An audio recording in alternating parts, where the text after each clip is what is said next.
रामकृष्ण हरी.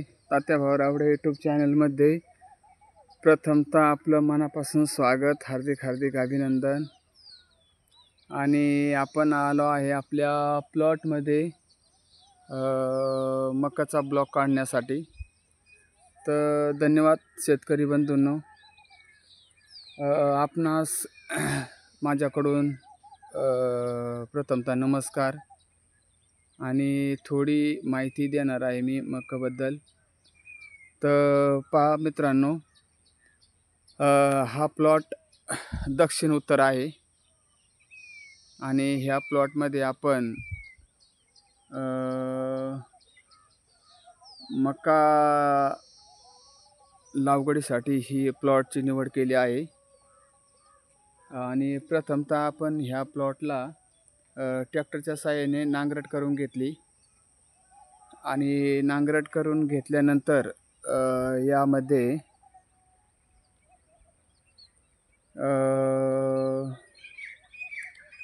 शेणखताची टोळी टाकली. पहा, शेणखत दाखवतो. आणि शेणखत मिक्सिंग लेंडी खत आहे. हे पहा, लेंडी खत आहे. हे बघा, हे फुटायला लागला आहे आता. बघा, शेणखत अधिक लेंडी खत पांगवला आहे आपण ह्या प्लॉटमध्ये. पांगवल्यानंतर आपण रोटावेटर टाकला. त्याच्यावर रोटावेटर टाकल्यानंतर खताचा भोगा करून टाकला आणि त्यानंतर आपण ट्रॅक्टरच्या साहाय्याने सरी काढली आहे. पहा, मकासाठी अशा पद्धतीची सरी 3 फूट सरी काढली आहे. पाहू शकता आपण. 3 फूट सरी काढून आपण याच्यामध्ये मकाची सरीच्या पद्धतीने लागवड केली आहे. पाहू शकता आपण कशी लागवड केली आहे. मकाच्या दोन्ही बेमध्ये 1 फुटाचा अंतर ठेवला आहे आणि आपण त्या मकाची सरी पद्धतीने लागवड केली आहे. त्यानंतर आपण प्रथमतः त्याला एक पाणी दिलं आहे पहिलं. आणि पाणी दिल्यानंतर 15 दिवसाच्या कालावधीमध्ये टेंजर हे तणनाशक आपण तिला मारलं आहे गवतासाठी. आणि टेंजर मारल्यानंतर तुम्हाला सांगतो, आपण पुन्हा लगेच पाणी दिलं आहे. आणि महाधन आणि 10-26 भेसळ डोस करून आपण पाण्यातून मकाला सोडला आहे. आणि आता ही मका साधारणतः 1.5 महिन्याची झाली आहे. कारण पाणी आणि खत हे जर कोणत्या जर पिकाला जर असेल आणि कष्ट करण्याची जर उमेद जर असेल तर नक्कीच तुम्हाला सांगतो यशस्वी झाल्याशिवाय राहत नाही. कारण ह्याच प्लॉटमध्ये जर आपण जर नुसती मका जर लावली असती तर गुडघ्याच्यावर मका आली नसती. पण आपण लेंडी खत शेणखत मिक्सिंग टाकल्यामुळं आणि रोटावेटर टाकून जागेवर पुन्हा ट्रॅक्टरने सरी मारून भेसळ डोस मारल्यानंतर बघा 1.5 महिन्यातच मका एवढी हाईटला आलेली आहे.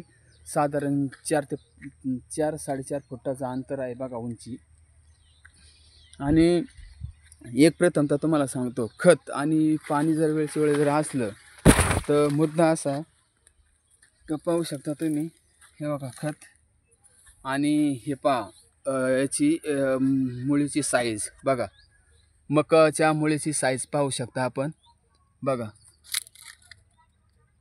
झूम करून दाखवतो. आणि मजबूत अशा पद्धतीने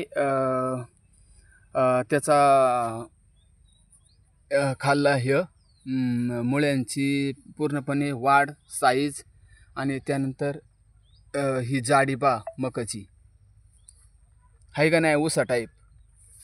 आणि अशा पद्धतीने जर खत आणि पाणी वेळच्या वेळेला जर आपल्या शेतीला मारलं असेल आणि कष्ट घ्यायचं जर उमेद असेल तर नक्कीच फायदेशीर आहे. पाहू शकता, तुम्हाला मी दाखवतो फिरून.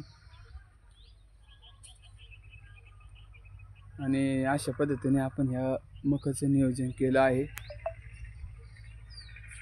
आणि हे मकाचे 2 फायदे आहे. पहिला फायदा म्हणजे मका शुगर कणसासाठी आहे. याची कणस काढून विक्री केली जाते. आणि दुसरा फायदा आपल्याकडं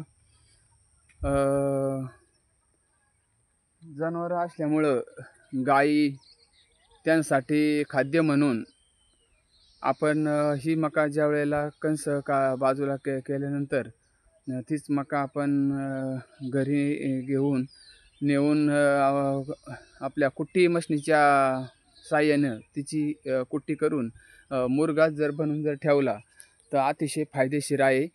कारण का, मुरघास जर बनवला आणि पावसाळ्यामध्ये जर समजा आपल्या रानामध्ये पाणी चिखल वगैरे काही जर असेल तर आपल्याला शक्यतो नाही रानात खाणं काढायला गेलं ना तरी चालते. मुरघासच्या बॅगा खोलणे आणि आपण त्या गाई चाऱ्यासाठी वापरणे हा आपला अतिशय फायदा असतो. आणि मुरघासाचं एक वैशिष्ट्य आहे, मुरघासाने ना शक्यतो गाई ना 1 लिटर का होईना, जर गाई जर 20 लिटर दूध देत असेल तर ती 22 लिटर दूध दिल्याशिवाय राहत नाही. हा मला अनुभव आहे, कारण माझ्याकडं सुद्धा जनावरं आहे. त्यामुळं आपल्याला पूर्णपणे त्याची माहिती आहे. आणि मका आपण कशी वाटते कमेंट करून सांगा. नवीन असेल चॅनलला तर बेल आयकॉन प्रेस करून डबल टॅप करा, म्हणजे लाईक होते. पुन्हा एकदा तात्या भाऊ रावडे यूट्यूब चॅनलमध्ये सर्व ताईदादांचं, शेतकरी बांधवांचं, यूट्यूब फॅमिलीचं मनापासून स्वागत, हार्दिक अभिनंदन करतो आणि धन्यवाद देतो. रामकृष्ण हरी, रामकृष्ण हरी.